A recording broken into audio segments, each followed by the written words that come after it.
This is a Nissan Skyline R34 GTR XMOD. I don't know if you guys remember RadioShack, but RadioShack was this electronic store, and this is for you guys who don't know.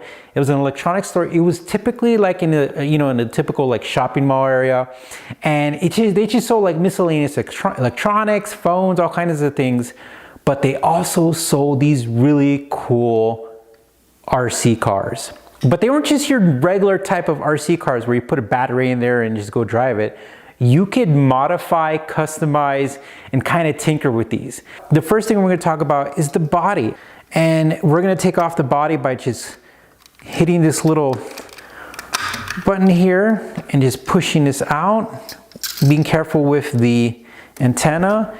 And then now we have the body and the chassis separate. The body looks very straightforward. I mean, it's light.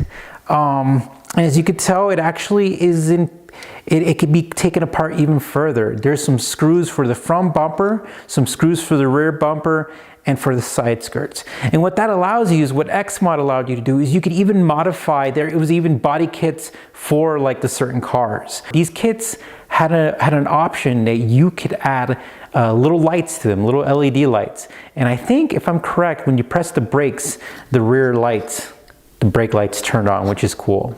They came with all sorts of different bodies: Camaros, Mustangs, G35s, 350Zs, Civics, I mean everything you could think of, Supras. So it was really neat. All right guys, the chassis is where everything happens.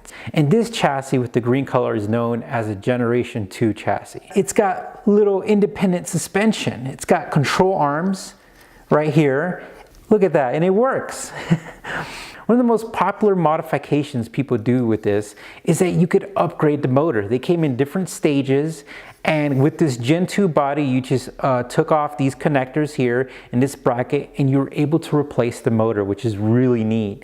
And on top of that, if you want to even go further, there's a little cover here, and what you were able to do is you were able to change out the gearing as well. Now, if you see right here, you have the wheel, and it comes off. It's a little plastic piece, and we can remove the wheel. And the great thing about it is, if you wanted to, you could switch the wheel and tire combination maybe. And here in Driver's Therapy, we love anything with the steering wheel, and the cool part is the remote has a steering wheel. So what we're going to do next is we're going to show it to you in action.